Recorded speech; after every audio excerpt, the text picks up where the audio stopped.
ilaha illallah Muhammad Rasulullah wa hajjah wa salat qa'imah.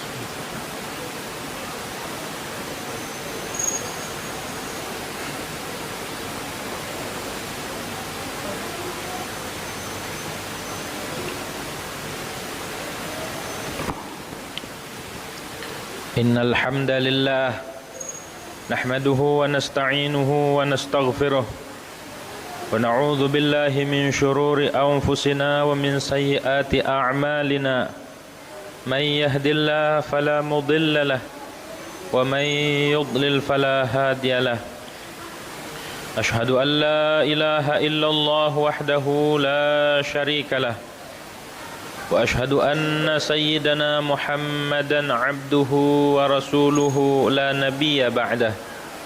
Allahumma salli wa sallim ala sayyidina Muhammadin al-fatih lima ughliq wal khatim lima sabaq nasiril haqqi bil haqqi wal hadi ila siratikal mustaqim wa ala alihi wa ashabihi haqqa qadrihi wa miqdarihil azim. Amma ba'du, faya ibadallah, usikum wa nafsi bitaqwallahi faqad fazal muttaqun wa ahuthukum wa iyaya ala ta'atihi wa ta'ati rasulihi fi kulli waqtin la'allakum tuflihun. Wa idza quri'al Qur'anu fastami'u lahu wa ansitu la'allakum turhamun. A'udzu billahi minasy syaithanir rajim. Qulillahumma malikal mulki tu'til mulka man tasha'u wa tu'izzul mulka mimman tasha'u wa tudhillu man tasha'u biyadikal khair innaka 'ala kulli syai'in qadir. Tulijul laila fin nahari wa tulijun nahara fil lail wa tukhrijul hayya minal mayyiti wa tukhrijul mayyita minal hayy wa tarzuqu man tasha'u bighairi hisab. Shadaqallahul azim. Hadirin sidang Jumat yang dirahmati oleh Allah Subhanahu wa taala.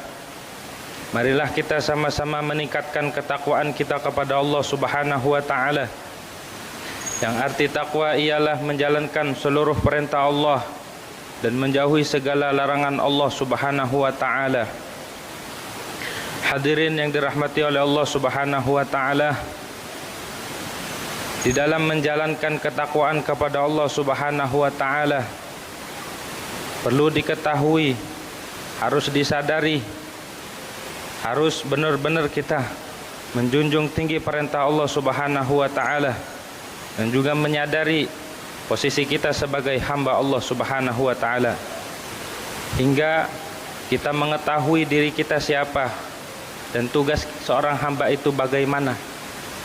Tugas seorang hamba adalah menerima segala ketentuan Allah Subhanahu wa taala, baik ketentuan yang baik ataupun ketentuan yang buruk.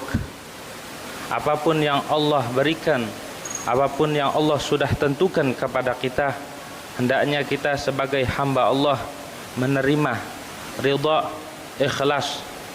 Itulah yang dinamakan hamba Allah, dan itulah kelanjutan daripada ketakwaan kepada Allah Subhanahu wa taala. Tidaklah seorang itu dikatakan betul-betul bertakwa kepada Allah Subhanahu wa taala hingga dia menerima segala apa yang Allah berikan. Karena sejatinya Allah Maha mampu memberikan kuasa kepada seseorang, dan juga Allah mampu menjatuhkan nasib seseorang. Oleh karenanya, ketika kita diberikan suatu nikmat oleh Allah Subhanahu wa taala, janganlah nikmat tersebut membuat kita sombong, membuat kita lalai, karena Allah mampu mencabut itu nikmat dengan segera. Oleh karenanya, teringat dengan peristiwa perang Khandaq atau dikenal dengan perang Ahzab, di mana Rasulullah sallallahu alaihi wasallam beserta para sahabat memenangkan peperangan itu dengan strategi dan juga dengan pertolongan Allah Subhanahu wa taala. Ketika Rasulullah sallallahu alaihi wasallam membuat parit beserta para sahabat, lalu kemudian di tengah-tengah penggalian menemukan sebongkah batu yang amat besar yang tidak bisa dihancurkan oleh para sahabat. Lalu kemudian Rasulullah Shallallahu Alaihi Wasallam mengambil kampak dari para sahabat. Pada waktu itu kampak daripada Salman Al-Farisi. Ketika Rasulullah Shallallahu Alaihi Wasallam memukul itu batu, kemudian dengan pukulan pertama Rasulullah Shallallahu Alaihi Wasallam mengucapkan Bismillah, Allahu Akbar, hancurlah sepertiga batu itu dan keluar cahaya daripada kampaknya Nabi Muhammad Shallallahu Alaihi Wasallam. Lalu kemudian dipukul yang kedua kali, keluar lagi cahaya. Dipukul ketiga kali, hancur hingga batu itu hancur lebur. Dari peristiwa ini ada sahabat yang bertanya, apa makna kilauan cahaya itu ya Rasul? Ketika itu Rasulullah bertanya, apakah kalian melihat cahaya tersebut? Sahabat bertanya, iya, saya melihat. Kemudian Rasulullah Shallallahu Alaihi Wasallam sabdakan kepada sahabat bahwa kelak kalian akan menguasai kerajaan Persia. Setiap cahaya yang melesat ke wilayah tersebut, maka itu isyarat bahwa Islam akan menguasai wilayah tersebut. Pertama ke wilayah Syam di Rom, kedua ke wilayah Persia, ketiga di wilayah Yaman. Dan semua omongan Rasulullah SAW terbukti. Padahal di waktu itu kerajaan Romawi dan Persia adalah sebuah kerajaan yang sangat besar, sebuah kerajaan yang sangat gagah. Tapi Rasulullah SAW menjanjikan bahwa Islam akan menguasai dua wilayah tersebut. Turun wahyu, turunlah malaikat Jibril dengan membawa wahyu. Qulillahumma malikal mulk, katakan wahai Muhammad, Allahumma malikal mulk. Qulillahumma malikal mulk. Ya Allah yang menguasai, yang merajai segala kekuasaan. Tu'til mulka man tasha' wa tanzi'ul mulka mimman tasha'. Engkau berikan akan kekuasaan, engkau berikan akan kerajaan akan orang yang engkau kehendaki. Wa tanzi'ul mulka mimman tasha'. Dan engkau cabut pula kekuasaan dari orang yang engkau kehendaki. Wa tu'izzu man tasha'u wa tudhillu man tasha'u biyadikal khair innaka ala kulli syai'in qadir. Dan engkau pula memuliakan akan orang yang engkau kehendaki dan menghinakan pula akan orang yang engkau kehendaki. Biyadikal khair, di genggamanmu segala kebaikan. Innaka ala kulli syai'in qadir, sesungguhnya engkau atas segala sesuatu itu maha kuasa. Di antara kekuasaan Allah Subhanahu wa taala adalah mampu mengangkat seseorang dan mampu menjatuhkan seseorang. Maka oleh karenanya ini pelajaran daripada Rasulullah sallallahu alaihi wasallam. Allah Subhanahu wa taala menurunkan wahyu kepada Rasulullah, mendidik umatnya bahwa segala kekuasaan yang ada di dunia ini tidak abadi kecuali kekuasaan Allah Subhanahu wa taala. Apapun yang kita miliki, jabatan setinggi apapun, harta sebanyak apapun, janganlah membuat kita sombong, jangan membuat kita lalai.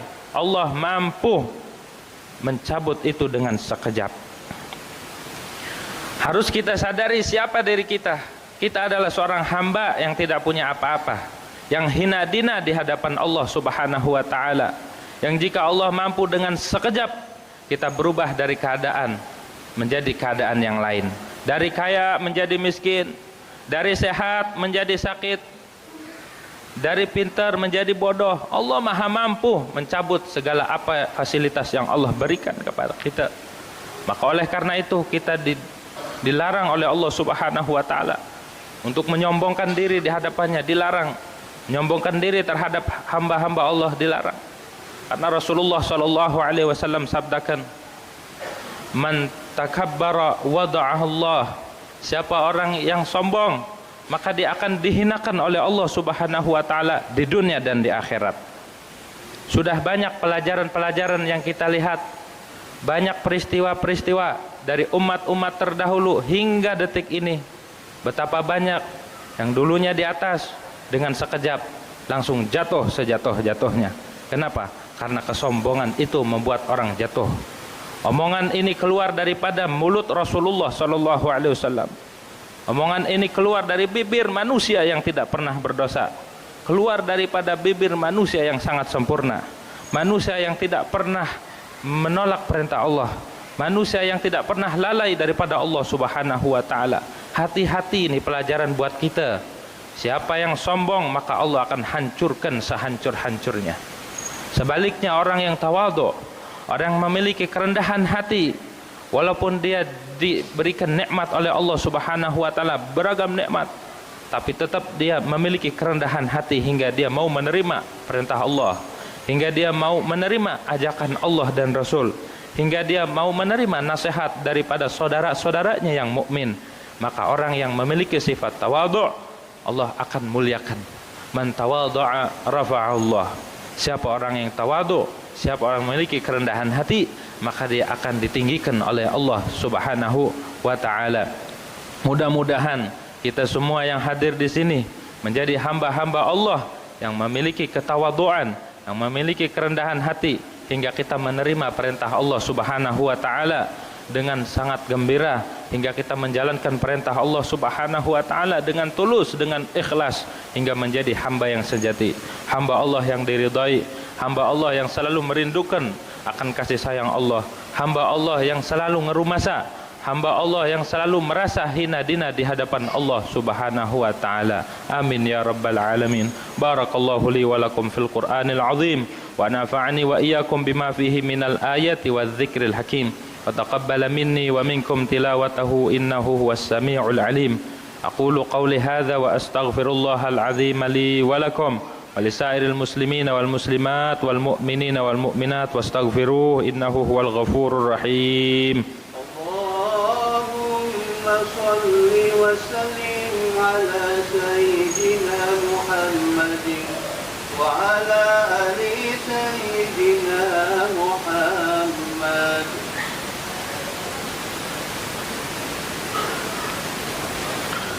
الحمد لله حمدا كثيرا كما أمر. أشهد أن لا إله إلا الله وحده لا شريك له إرغاما لمن جحد به وكفر وأشهد أن سيدنا محمدا عبده ورسوله سيد الخلائق والبشر. اللهم صل على سيدنا محمد وعلى آل سيدنا محمد.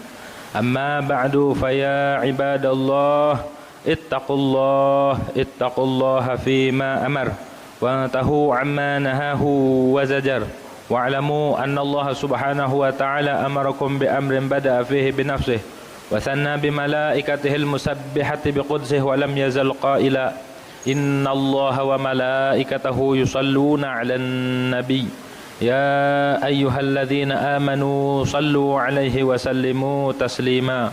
اللهم صل على سيدنا محمد وعلى آل سيدنا محمد. ورضى اللهم عن الخلفاء الراشدين ساداتنا أبي بكر وعمر وعثمان وعلي وعن بقية الصحابة وقراباته أجمعين ومن تبعهم بإحسان إلى يوم الدين. آمين رب العالمين. اللهم اغفر للمؤمنين والمؤمنات والمسلمين والمسلمات الأحياء منهم والأموات إنك سميع قريب مجيب الدعوات وقاضي الحاجات وغافر الذنوب والخطيئات إنك على كل شيء قدير. اللهم اغفر لأمة سيدنا محمد. اللهم ارحم أمة سيدنا محمد. اللهم الطف بأمة سيدنا محمد. اللهم أصلح أمة سيدنا محمد. اللهم انصر أمة سيدنا محمد. نصر من الله وفتح قريب وبشر المؤمنين. عباد الله إن الله يأمركم بالعدل والإحسان وإيتاء ذي القربى وينهى عن الفحشاء والمنكر والبغي يعظكم لعلكم تذكرون. فاذكروا الله العظيم يذكركم واسألوا من فضله يعطكم ولذكر الله أكبر. أقم الصلاة. الله أكبر. الله